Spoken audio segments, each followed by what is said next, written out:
Let's head back to the voicemail of Truth and Reason. What's up, Dave? This is Taylor from Columbus. I wanted to thank you and your team for having the live draft coverage and allowing watchers of the show to call in and speak with you and Lance live as the draft unfolded. You guys did a great job.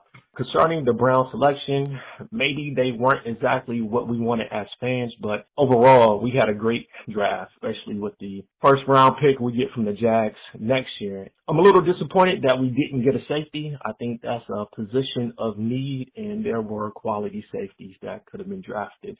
But I'm really looking forward to this QB battle because as of right now, we have 5 QBs on our roster. So what are your thoughts, man? Let me know. Thanks. As always, appreciate all of the voicemails. Scott, I'm a little disappointed that they didn't get a wide receiver. Safety would have. Xavier Watts was sitting there, I think, when they took Dylan Gabriel, and that's kind of what we were guessing they might be doing.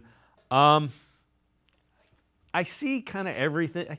I don't think it's one of those things you're going to have to wait and see what becomes of a couple of these guys, as is the case with any draft.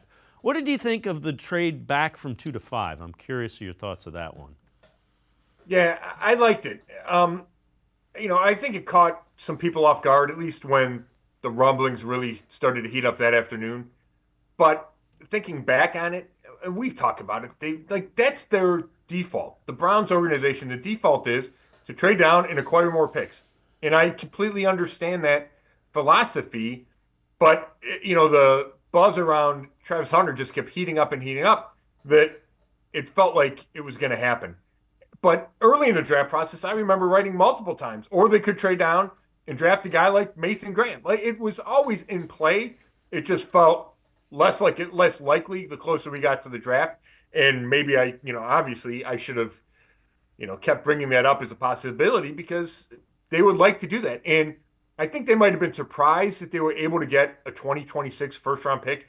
I did not think they were going to be able to get that, which is why I didn't think they would trade down from number 2, because I didn't think anybody would give up a number 1 next year to not draft a quarterback. And you knew it wasn't going to be a quarterback, but the Jags are trying to make a big splash. So, Andrew Berry said it would have been a non-starter if he didn't get a first-round pick. So that's why I'm a little surprised by it, but I like it. I think it's great value. Mason Graham, he's a top 5 guy on just about everybody's board. And if the draft is a crapshoot, so, is Travis Hunter going to be a Hall of Famer? Maybe. Is Mason Graham? Maybe. And then the Browns get number 36 in a first rounder next year, which could be used to go get a quarterback. So it made all the sense in the world to me, and I think Mason Graham's going to be a good player. Yeah, the thing that's kind of interesting, and I kind of had talked myself into Travis Hunter, but nobody has done what they think Travis Hunter will do in the history of the NFL.